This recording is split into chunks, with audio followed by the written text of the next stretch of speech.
Hello, we're on day 6, Australian Open 2020. Not many surprises this week, but we made up for it yesterday. Let's have a look at yesterday's results before we look ahead to tonight's matches. Start with the men's. I thought Lajovic would put up a little bit more of a fight against Schwartzman. I think he was a break up in the third set. Schwartzman threw in straight sets. Disappointed with Tommy Paul. Thought he would serve a bit better as he has been doing in previous matches. Vuksovic through 3. Bit of a surprise there, not exactly a massive shock, but I thought Bautista Agut would take that. Expected a long match, it certainly was. Cilic threw in 5, Djokovic comfortable. Query disappointing, didn't watch that one, but Sandgren threw in 3 sets.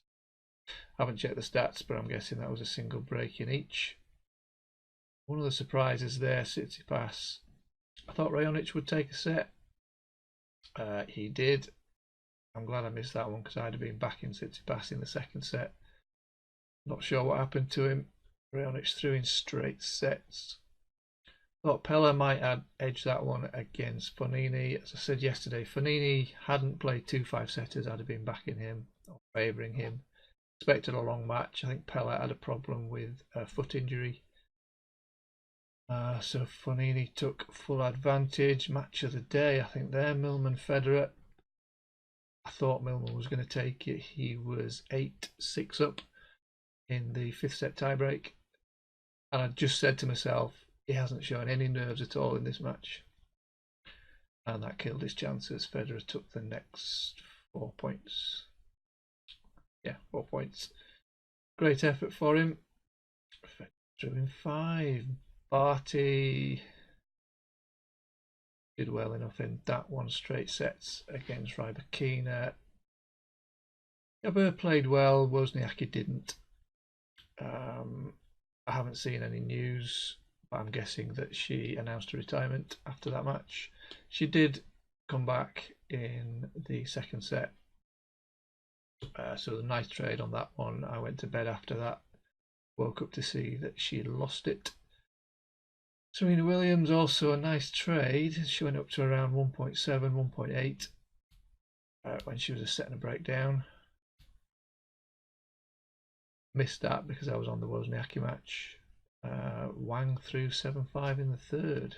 Amazing. Kvitova comfortable. Surprise there. Keys thought that would be a tight one with Sakari, but she goes out in 2 sets. Bit of sanity returned. Risk started slowly in that one with Goegas. She'd broken 3 times in that set. She broke back, but she broke in the first game of the second set. Goegas broke back, went to a tie break. Risk took it, and 2 breaks for Risk gave her the match. That was one of the blog posts. Another shock. I thought Gauff would take a set from Osaka. Did not expect her to win in 2.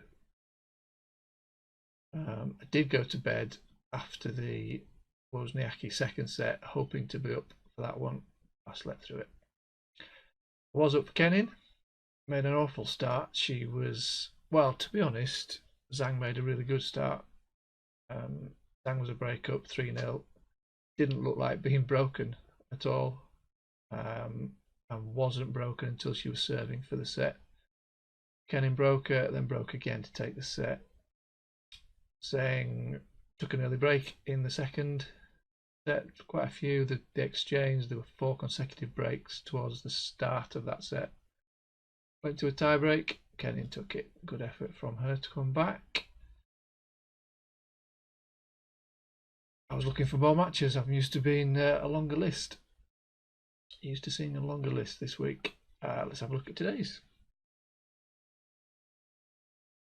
Okay, let's start with the men's. Monfils against Gulbis. Difficult to assess Gulbis's chances in this one. He had a terrible season last year. A terrible season most years, to be honest. Monfils has won all 3 of the previous matches. The last one was 2018 indoors, 2 sets. Gulbis has come through the qualifying rounds. He beat Eliasim in 4 sets and Bedene in 3. I think he's going to take a set in this one. He needs Monfils. If he's going to win the match, he needs Monfils to have a bit of a shocker. I would lay Monfils if he gets an early break, remove the liability if Gulbis breaks back, and back Monfils around about 1.9, or if he loses the first set. Team should, on paper, be comfortable against Fritz. He leads the previous matches 2-1. Most recent, also indoors, 2019. Fritz won that in 3 sets. Both teams' wins were at the US Open in 2018, 2017, and he won both of them in 4 sets. So if that pattern is going to be followed, Fritz has got a chance to take a set today. The fact that team needed 5 sets against Bolt suggests he's not at his best. So again, Fritz has got more of a chance to take a set. Fritz beat Anderson in 5 sets, so he's playing well enough. Back team around 1.8, or if he loses the first set. Goffin Rublev, got to favour Rublev for that one. They've only played once before, that was in 2017 on a hard court. Rublev took that in straight sets. Overall results favour him. Hard court results are also stronger. Both have played well this year. Rublev had a decent test in the first round against O'Connell. That went to 4 sets. Back Rublev around about 1.9, and it's worth laying the set 1 winner. Nadal should go through in 3. I think Carino Busta will be able to keep a couple of the sets close, so there's a chance he's going to nick one, but there's no way he's going to beat Nadal today. Tomorrow, rather. If you'd asked me to guess the head-to-head with Isner and Wawrinka, I would not have come up with 4-1 Isner. The last time they played was December 2019 on a hard court. Isner in 2. He's won the last 4 matches, and 2 of those were on clay, which I would say is Wawrinka's strongest surface. Wawrinka hasn't looked at his best. He needed 4 sets against Sumher and 5 sets against Seppi. Isner has only faced 3 break points. I think they were both in the first round, and he hasn't been broken. It's going to be 4 or 5 sets this one. Some value on Isner. His serve appears to be working well. Wawrinka's return game isn't as sharp as when he is at his best. Lay Wawrinka 1.5 to 1.6. Take liability out around 2.3. Greedy. And lay the set 1 winner. Anything can happen in that one. Kyrgios had a good season so far.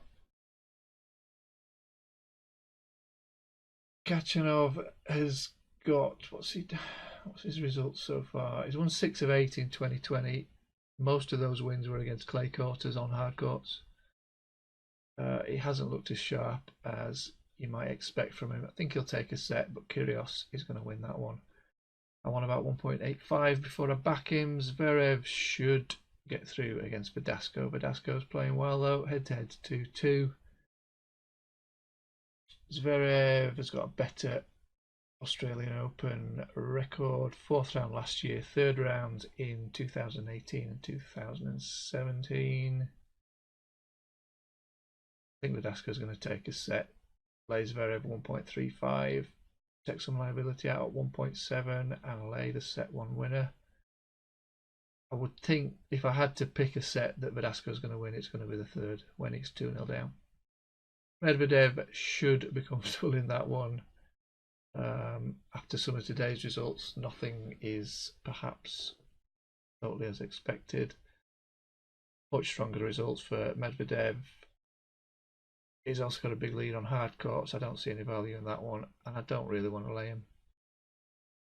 Okay, on to ladies. First up at midnight is Georgie Kerber. That should be an interesting one. When I saw the price on Kerber, I thought it looked like a decent price, to be honest. She's won all 4 of the previous matches. Most recent January last year on a hard court in 2 sets. All the matches were on hard courts. Georgie has taken just 1 set in those 4 matches. The last 3 matches, keep spotting typos. Last 3 matches were in Australia. Better results for Kerber in the last 12 months. She's been reasonably comfortable in her last 2 matches. Georgie also hasn't dropped a set because Kuznetsova made it easy for her in the last one. She was pretty poor. Took just 4 games. Did Kuznetsova in that one. Georgie, slightly better service stats this week. All of the stats favour Kerber. Kerber, being Kerber, will make hard work of it, and I think it could go to 3, but she's going to win this one. I'm looking for 2.1 before I back her. Next one, Pavlyuchenkova, Pliskova. Pav's made probably her best start to the season for a long time. Pliskova has won all 6 of the previous matches. Last time they met was on grass 2018 in 3 sets. That's the only set that Pavlyuchenkova has taken from her. I don't think Pliskova's going to have an easy match, but I do expect her to win. Back her if she goes a break behind or loses the first set. On to Bencic-Kontaveit. Should be another decent match. 1.82 on Bencic at the start. She won their only previous match, but that was by a walkover. That was pretty easy. Better overall results for Bencic. She also leads on hard courts. As I said yesterday, she's not been at her best. She did fight hard in the last round to beat Ostapenko. Her serve still wasn't great. She was broken 5 times in the 2 sets. She hit 8 double faults. Kontaveit pretty comfortable in the first round. Dropped a set in the last round to Sorribes Tormo. I'm going with Bencic to win. Chance of 3 sets. Pretty good chance of 3 sets, to be fair. And I want Bencic at 2.2.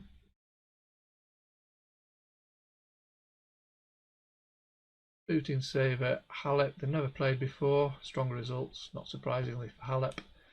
Putintseva made a good start to 2020. She beat Collins in 3 sets in the last round. I really enjoyed that one. She's won 8 of 10 in 2020. Halep's been fighting hard. One tight set in both of the matches so far. Had a bit of a wobble in both. I expect the same again today. Putintseva might even take a set. Back Halep 1.85 to 1.95. Some good matchups today. Vekic and Swiatek is another one. Vekic starts a slight favourite, but I think the value's on Swiatek in that one. It's the first time they've played. Swiatek, better win percentage in the last 12 months. She also has a slight lead on hard courts. Hasn't dropped a set so far. Neither has Vekic, to be fair. I think Swiatek's had tougher opponents. Good chance that this goes to 3. Tough to pick a winner. Lay Vekic 1.55 to 1.6. Remove liability at 2.2. And lay the set 1 winner. I'm giving a slight edge to Swiatek to win that one. Mertens has been pretty comfortable so far. She did have a minor injury issue in Hobart last week, which enabled Watson to beat her in 3. Even though she wasn't 100% physically, she did keep that match pretty close. Got some revenge on Watson this week. Very easy win in the last round. Bellis, they've only played once before. Bellis took that on a hard court in 2018. That was in straight sets. They're longer term. It's difficult to assess them over the 12 months because Bellis didn't play many matches. Longer term hard court results are pretty even, to be honest. Mertens hasn't been tested so far. Lay her around about 1.3 to 1.35. Take some liability out at 1.7. And I think it's going to 3 sets. Yet another. I think I'm going to be staying up all night for these. Can't miss all these matches. Svitolina Muguruza. Svitolina leads 7-4. She leads 6-1 in the hardcourt matches. Better results for her in the last 12 months. Muguruza has got better results in 2020. 7 wins from 9. She's made hard work of some of them though. Svitolina has played a little bit better this week. Her serve was improved in the last round. She was only broken twice. I think this is going to 3. Got to favour Svitolina, and I want 1.95 or better before I back it. And we'll lay the set 1 winner. Okay, Burton's. I would expect her to take that, but I don't think it's going to be easy. They've played once before. That was 2015. Dias won that in 2 sets on a hard court. Overall results favour Burton's. Long-term hard court results are quite even. Although some of Dias's best results were in ITFs and challenges, so obviously she faced weaker opponents in those. Burton's doesn't have a great record at the Australian Open. She's been in the 3rd round once before. That was in 2018. Dias played well, beat Anisimova in the 1st round. I would love 1.85 to 1.95 on Burton's, and I'll be backing her. That seems like it's been pretty quick. Have I done both? I've done both. That's it for today. Have a good one. I'll see you in the chat if you're in there trading these matches tonight. I'll see you tomorrow.